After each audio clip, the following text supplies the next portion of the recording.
ഉദ്ധംപൂരിൽ ഭീകരരുടെ വെടിയേറ്റ് സൈനികൻ വീരമൃത്യു വരിച്ചു. ഭീകരർക്കായി ജമ്മു പോലീസ് തെരച്ചിൽ വ്യാപിപ്പിച്ചു. പാകിസ്ഥാനെതിരായ നയതന്ത്ര തലത്തിലെ തീരുമാനങ്ങൾക്ക് പിന്നാലെ നടപടി കടുപ്പിച്ചിരിക്കുകയാണ് ഇന്ത്യ. ഇന്ത്യയിലെ പാകിസ്ഥാൻ ഹൈക്കമ്മീഷൻ തലവൻ സാദ് അഹമ്മദ് വറൈച്ചിനെ വിദേശകാര്യ മന്ത്രാലയം വിളിച്ചു വരുത്തും. നയതന്ത്ര നിരോധനങ്ങൾക്ക് പിന്നാലെ പാകിസ്ഥാൻ സർക്കാരിന്റെ ഇന്ത്യയിലെ സോഷ്യൽ മീഡിയ അക്കൌണ്ടും മരവിപ്പിച്ചു. അതേസമയം ആശങ്കകൾക്കിടയിലും പ്രകോപനം തുടരുകയാണ് പാകിസ്ഥാൻ. ഭീകരാക്രമണത്തിൽ പാകിസ്ഥാന്റെ പങ്കിന് തെളിവുണ്ടോ എന്നാണ് ചോദ്യം. കറാച്ചിയിൽ മിസൈൽ പരീക്ഷണത്തിന് നീക്കമുണ്ട്. കെ പി അഭിലാഷ് ചേരുന്നു. അഭിലാഷ്, ഏത് തരത്തിലാണ് നയതന്ത്ര തിരിച്ചടികൾക്കപ്പുറത്തേക്ക് ഇന്ത്യ കണക്ക് കൂട്ടുന്നത് എന്നുള്ള ചോദ്യങ്ങൾക്കിടയിൽ പ്രകോപനത്തിന് കുറവില്ല പാകിസ്ഥാന്റെ ഭാഗത്ത് നിന്നുള്ള വാർത്തകൾ വരിക? ഈ കറാച്ചിയിലെ മിസൈൽ പരീക്ഷണം അടക്കമുള്ള വാർത്തകൾ പുറത്തേക്ക് കൊണ്ടുവരുന്ന ആശങ്ക ഏത് തരത്തിലാണ്? അപർണ നേരത്തെ സൂചിപ്പിച്ചതുപോലെ തന്നെ പാകിസ്ഥാന്റെ ഭാഗത്ത് നിന്ന് പ്രകോപനപരമായ നിലപാട് തുടരുന്നു എന്നതിനോടൊപ്പം ചേർത്ത് വെക്കേണ്ടത് കശ്മീരിനെ അശാന്തമാക്കുന്നതിനുള്ള നീക്കങ്ങൾ ഭീകരരുടെ ഭാഗത്ത് നിന്ന് തുടർന്നുകൊണ്ടേ ഇരിക്കുന്നു എന്നുള്ളതാണ്. പഹൽഗാമിൽ നടന്ന ഭീകരാക്രമണത്തിന് തൊട്ടുപിന്നാലെ 4 ഭീകരരെ ഇന്ത്യൻ സൈന്യം വധിച്ചിരുന്നു. ഇപ്പോഴിതാ ഉദ്ധംപൂർ ജില്ലയിൽ വ്യാപകമായ ഏറ്റുമുട്ടൽ നടക്കുന്നു എന്നുള്ളതാണ് റിപ്പോർട്ടുകൾ. ആ ഏറ്റുമുട്ടലിൽ ഒരു സൈനികന് വീരമൃത്യു വരിക്കേണ്ടി വന്നു എന്നുള്ളതാണ് വിവരം. ഭീകരർക്ക് വേണ്ടിയുള്ള തെരച്ചിൽ വ്യാപകമാക്കിയിട്ടുണ്ട്. ജമ്മു കാശ്മീർ പോലീസും അതോടൊപ്പം തന്നെ സേനാ വിഭാഗങ്ങളും സംയുക്തമായിട്ടാണ് ഇത്തരത്തിൽ ഓപ്പറേഷൻ നടത്തുന്നത് എന്നുള്ളതാണ് വിവരം. പഹൽഗാമിലെ ഭീകരാക്രമണത്തിന് ശേഷം ജമ്മു കാശ്മീർ ഒന്നാകെ സേനയുടെ വലയത്തിൽ തന്നെയാണ്. നേരത്തെ ഇന്റലിജൻസ് റിപ്പോർട്ടുകൾ അനുസരിച്ച് ഏതാണ്ട് 70ഓളം തീവ്രവാദികൾ വേഷം മാറി ഈ പ്രദേശങ്ങളിൽ, അതായത് ജമ്മു കാശ്മീരിന്റെ വിവിധ മേഖലകളിലായി നേരത്തെ തന്നെ എത്തിയിട്ടുണ്ട് എന്നുള്ളതാണ്. ഇവർ ഏത് നിമിഷവും ആക്രമണങ്ങൾ തുടർന്നേക്കാമെന്ന സൂചനകളും ഉണ്ടായിരുന്നു. ഇതിന്റെ അടിസ്ഥാനത്തിലാണ് വ്യാപകമായ തെരച്ചിൽ ഇപ്പോൾ നടന്നുകൊണ്ടിരിക്കുന്നത്. ഇതിനിടയിലാണ് തീവ്രവാദികൾ വീണ്ടും ഇന്ത്യൻ സൈന്യത്തിന് നേരെ നിറയൊഴിക്കുന്നത്, ആക്രമണം നടക്കുന്നത്. ഉദ്ധംപൂർ എന്നത് ഭൂമിശാസ്ത്രപരമായി ദുർഘടമായ ഒരു മേഖലയാണ്. അതുകൊണ്ട് തന്നെ ഇപ്പോഴും സൈന്യത്തിനെ വെട്ടിച്ചുകൊണ്ട് ഈ തീവ്രവാദികൾ രക്ഷപ്പെടുന്നതിനുള്ള നീക്കം തുടരുന്നുണ്ട്. പക്ഷേ ഈ മേഖല ഒന്നടങ്കം സൈന്യത്തിന്റെയും ജമ്മു കാശ്മീരിന്റെയും വലയത്തിൽ തന്നെയാണ് എന്നാണ് നമുക്ക് മനസ്സിലാക്കാൻ സാധിക്കുന്നത്. മണിക്കൂറുകളായി ഈ മേഖലയിൽ ഏറ്റുമുട്ടൽ തുടരുന്നു എന്നുള്ളതാണ് വാർത്താ ഏജൻസികൾ റിപ്പോർട്ട് ചെയ്യുന്ന ഏറ്റവും പുതിയ വിവരം. പഹൽഗാമിലെ ആക്രമണത്തിന് തൊട്ടു പിന്നാലെ ആയിരുന്നു മേഖലകളിൽ ഉൾപ്പെടെ വലിയ തോതിലുള്ള സേനാവിന്യാസം ശക്തമാക്കുകയും അങ്ങനെ കൂടുതൽ ആക്രമണ സാധ്യത മുന്നിൽ കാണുകയും ചെയ്തത്. ഈ ഒരു പശ്ചാത്തലത്തിൽ ആണ് ഇത്തരത്തിൽ അതായത് പോലീസിന്റെയും അതോടൊപ്പം തന്നെ സേനാ വിഭാഗത്തിന്റെയും സംയുക്ത ആഭിമുഖ്യത്തിലുള്ള വ്യാപകമായ തിരച്ചിൽ തുടർന്നുകൊണ്ടേയിരിക്കുന്നത്. അങ്ങനെ കശ്മീരിനെ അശാന്തമാക്കുന്നതിനുള്ള ഭീകരവാദികളുടെ പ്രവർത്തനങ്ങൾ ഇപ്പോഴും തുടരുന്നു എന്ന് തന്നെയാണ് നമുക്ക് അതിൽ നിന്ന് മനസ്സിലാക്കുന്നത്. അത് തടയുന്നതിന് വേണ്ടിയുള്ള ഊർജിതമായ ശ്രമത്തിൽ ആണ് നമ്മുടെ സേനാ അംഗങ്ങൾ. ഇതോടൊപ്പം തന്നെയാണ് പാകിസ്ഥാന്റെ ഭാഗത്ത് നിന്നുള്ള പ്രകോപനം തുടരുന്നു എന്നതും എടുത്തു പറയേണ്ടത്.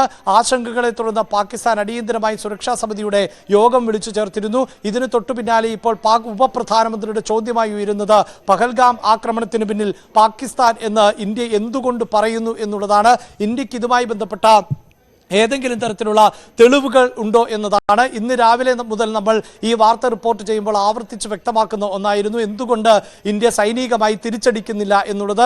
ആ ചോദ്യം വളരെ കൃത്യമായി പാകിസ്ഥാന്റെ ഭാഗത്ത് നിന്ന് ഉയരുന്നു. അതായത് അന്താരാഷ്ട്ര സമൂഹത്തോടക്കം പാകിസ്ഥാൻ ചോദിക്കുകയാണ്, ഇന്ത്യ ഈ ഭീകരാക്രമണത്തിന് പിന്നിൽ പാകിസ്ഥാനാണ് എന്ന് പറയുന്നത് എന്ത് തെളിവുകളുടെ അടിസ്ഥാനത്തിൽ എന്ന ചോദ്യം ചോദിക്കുന്നു. തീർച്ചയായും അതിനുള്ള ഉത്തരം വരും ദിവസങ്ങളിലോ മണിക്കൂറുകളിലോ ഒക്കെ നമ്മുടെ ഇന്റലിജൻസ് വിഭാഗത്തിന്, രഹസ്യാന്വേഷണ വിഭാഗത്തിന് നൽകാൻ സാധിക്കും. അത്തരത്തിലുള്ള തെളിവുകളടക്കം രാജ്യത്തെ രഹസ്യാന്വേഷണ വിഭാഗം ശേഖരിക്കുക തന്നെയാണ്. അതിനുശേഷം ആ തെളിവുകൾ ശേഖരിച്ച ശേഷം തന്നെയായിരിക്കും ഇന്ത്യ തിരിച്ചടിക്ക് മുതിരുക എന്നുള്ളതാണ്. അതേസമയം തന്നെയാണ് മറ്റൊരു വാർത്ത കൂടി നമുക്ക് റിപ്പോർട്ട് ചെയ്യേണ്ടി വരുന്നത്. അതായത് പാകിസ്ഥാൻ നേരത്തെ തന്നെ സജ്ജമായിരുന്നു, ഒരുക്കമായിരുന്നു എന്നത് വ്യക്തമാകുന്നു ഒരിക്കൽ കൂടി. കാരണം ഈ ആക്രമണം നടന്നതിന് തൊട്ടു പിന്നാലെ ഇതാ മറ്റൊരു മിസൈൽ പരീക്ഷണത്തിന് പാകിസ്ഥാൻ തയ്യാറെടുക്കുന്നു എന്നുള്ളതാണ്. അത്തരം ഒരുക്കങ്ങൾ കറാച്ചി തീരത്ത് നേരത്തെ തന്നെ നടത്തിയിരുന്നു എന്നുള്ളതാണ്. ഇത് ഭൂതലവേദ മിസൈൽ പരീക്ഷണം ആണ് നടത്താൻ ഒരുങ്ങുന്നത്. അതായത് കരമാർഗമോ വ്യോമമാർഗമോ അല്ലെങ്കിൽ മറ്റേതെങ്കിലും തരത്തിലുള്ള നാവികസേന വിഭാഗത്തിനോ ഒക്കെ ആക്രമണം നടത്താനുള്ള ഒരു കടന്നുകയറ്റം നടത്താനുള്ള പദ്ധതി ഇന്ത്യയുടെ ഭാഗത്ത് നിന്നുണ്ടായാൽ അതിനെ ചെറുക്കാനുള്ള നീക്കങ്ങൾ ഞങ്ങൾ നടത്തുന്നു എന്ന് കൃത്യമായി ഇന്ത്യയെ ബോധിപ്പിക്കുന്നതിന് വേണ്ടിയുള്ള ഒരു നീക്കം കൂടിയായി വേണം ഇപ്പോൾ കറാച്ചി തീരത്തുള്ള ഈ പരീക്ഷണത്തെ നോക്കിക്കാണാൻ. അതായത് പാകിസ്ഥാനും ഒരുക്കമാണ് എന്ന സന്ദേശം ആണ് ഇതിലൂടെ നൽകുന്നത്.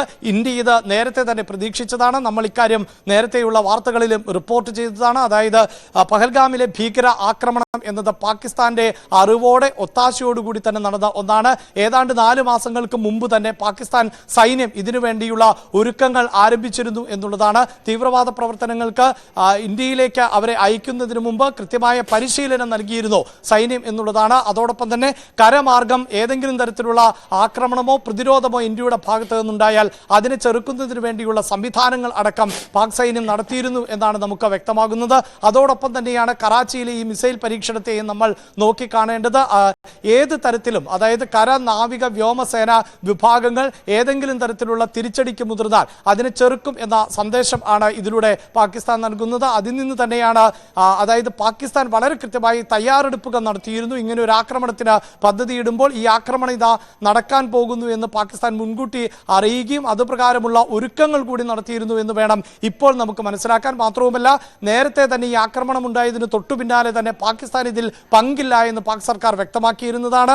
അതിന് പിന്നാലെയാണ് ഇപ്പോൾ എന്ത് തെളിവ് എന്ന് ചോദിക്കുന്നത്. ഇത് നേരത്തെ പുൽവാമയിലും ഉറിയിലും ഒക്കെ നമ്മൾ കണ്ടതാണ്. ആക്രമണങ്ങൾ നടക്കുമ്പോഴെല്ലാം ഈ ചോദ്യം ആവർത്തിക്കുന്നതാണ്. പക്ഷേ ഇന്ത്യ നിലപാട് കടുപ്പിക്കുക തന്നെയാണ്. നമ്മൾ നേരത്തെ റിപ്പോർട്ട് ചെയ്തത് പ്രകാരം പാകിസ്ഥാൻ ഹൈക്കമ്മീഷൻ ഉദ്യോഗസ്ഥനെ അടക്കം നേരിട്ട് വിളിച്ചു വരുത്തുകയും നയതന്ത്ര തലത്തിൽ എടുത്തിട്ടുള്ള നടപടികൾ എന്ത് എന്ന് നേരിട്ട് വിശദീകരിക്കുകയും ചെയ്തിട്ടുണ്ട്. ഇതിന് പിന്നാലെ പാക് സർക്കാരിന്റെ പ്രവർത്തനങ്ങൾ ഏതാണ്ട് പൂർണ്ണമായും ഇന്ത്യയിൽ നിലപ്പിക്കുന്ന തരത്തിലുള്ള പ്രവർത്തനങ്ങളുമായാണ് ഇന്ത്യ മുന്നോട്ട് പോകുന്നത്. അതിന്റെ ഭാഗമായാണ് പാകിസ്ഥാൻ സർക്കാരിന്റെ ഒഫീഷ്യൽ സൈറ്റുകൾ, സോഷ്യൽ മീഡിയ പ്ലാറ്റ്ഫോമുകൾ അടക്കം മരവിപ്പിക്കുന്ന നീക്കത്തിലേക്ക് ഇന്ത്യ പോകുന്നു. എക്സ് അക്കൗണ്ട് മരവിപ്പിച്ചു എന്നുള്ളതാണ് പാകിസ്ഥാൻ സർക്കാരിന്റെ. ഇന്ത്യയിലെ എക്സ് അക്കൗണ്ട് മരവിപ്പിക്കുന്നു. അങ്ങനെ പാകിസ്ഥാനുമായുള്ള നയതന്ത്ര ബന്ധം ഏതാണ്ട് പൂർണ്ണമായും തന്നെ ഉപേക്ഷിക്കുന്ന തരത്തിലേക്കുള്ള അതിശക്തമായ നിലപാടുകളിലേക്ക് ഇന്ത്യ പോവുകയാണ്. വളരെ നിർണായകമായ തീരുമാനങ്ങൾ, അതായത് 65-ലും 71-ലും ഒന്നും ഉണ്ടായ യുദ്ധസമയത്ത് പോലും സ്വീകരിക്കാത്ത അത്രമേൽ കടുത്ത നിലപാടുകൾ ആണ് ഇപ്പോൾ ഇന്ത്യ സ്വീകരിക്കുന്നത്. ഉറി ഭീകരാക്രമണ സമയത്തോ പുൽവാമ ഭീകരാക്രമണ സമയത്തോ സ്വീകരിക്കാത്തതുപോലെയുള്ള അതിശക്തമായ നയതന്ത്ര നിലപാടുകൾ ഇപ്പോൾ ഇന്ത്യ സ്വീകരിച്ചുകൊണ്ടിരിക്കുന്നു. അതിലേറ്റവും പ്രധാനപ്പെട്ടത് നമ്മൾ നേരത്തെ റിപ്പോർട്ട് ചെയ്യുന്ന നദീജല കരാർ തന്നെ മരവിപ്പിച്ചു നിർത്തുന്നു എന്നുള്ളതാണ്. സാധാരണ നിലയിൽ ഇത്തരം ആക്രമണങ്ങൾ ഉണ്ടാകുമ്പോൾ പാകിസ്ഥാനിലെ സാധാരണക്കാരായ ആളുകളെ ബാധിക്കുന്ന തരത്തിലുള്ള കടുത്ത നിലപാടുകളിലേക്ക് ഇന്ത്യ പോകാറില്ല. പക്ഷേ ഈ നദീജല കരാർ മരവിപ്പിച്ചു നിർത്തുന്നു എന്നത് പാകിസ്ഥാനെ ഒന്നാകെ ബാധിക്കുന്ന വലിയ ഗുരുതരമായ പ്രതിസന്ധി സൃഷ്ടിക്കുന്ന ഒന്നാണ്. കാരണം പാകിസ്ഥാൻ ഇപ്പോൾ തന്നെ വലിയ സാമ്പത്തിക പ്രതിസന്ധി നേരിടുന്ന രാജ്യം ആണ്. അവിടെ കാർഷിക മേഖലയടക്കം വലിയ തകർച്ചയിലാണ്. ഇന്ത്യയുടെ ആഭ്യന്തര ഉൽപാദനത്തിന്റെ 10% മാത്രമുള്ള ഒരു രാജ്യമാണ്. ആ രാജ്യത്തെ ഇന്ത്യ എല്ലാ തരത്തിലും ഒറ്റപ്പെടുത്തുവാനുള്ള ശ്രമം ആണ് ഇപ്പോൾ ആരംഭിച്ചിട്ടുള്ളത്. അത് സാധാരണക്കാരായ ആളുകളെ അടക്കം വലിയ തോതിൽ പ്രതികൂലമായി ബാധിക്കുന്ന ഒന്നായി മാറും എന്ന് ഇന്ത്യക്ക് ഉത്തമമായ ബോധ്യമുണ്ട്. ഒരുപക്ഷെ അപർണ, നമ്മൾ നടത്താൻ പോകുന്ന സൈനിക നീക്കങ്ങളെക്കാൾ പ്രധാനപ്പെട്ടത് ഈ നയതന്ത്രപരമായ വിലക്കുകൾ അല്ലെങ്കിൽ നയതന്ത്രപരമായ നിരോധനങ്ങൾ തന്നെയാണ്. ഇത്രമേൽ കടുത്ത തീരുമാനങ്ങൾ എടുക്കുന്നതോടെ പാകിസ്ഥാനെ സംബന്ധിച്ചിടത്തോളം പാകിസ്ഥാന്റെ ആഭ്യന്തര വളർച്ച മുരടിക്കുന്ന സാഹചര്യം ഉണ്ടാകുന്നു. പാകിസ്ഥാൻ എന്ന രാജ്യത്തിന് സാമ്പത്തികമായി മുന്നോട്ട് പോവുക എന്നത് പ്രയാസകരമാകുന്നു. വ്യാപാര വാണിജ്യ ബന്ധങ്ങൾ ഞാൻ ഈ ഇതുമായി ബന്ധപ്പെട്ട വാർത്തകളിലേക്ക് കൂടി വരാം. KP അഭിലാഷിലേക്കും തിരികെ എത്താം. ഇപ്പോൾ വരുന്ന മറ്റൊരു പ്രധാനപ്പെട്ട വാർത്ത, അമ്പലമുക്ക്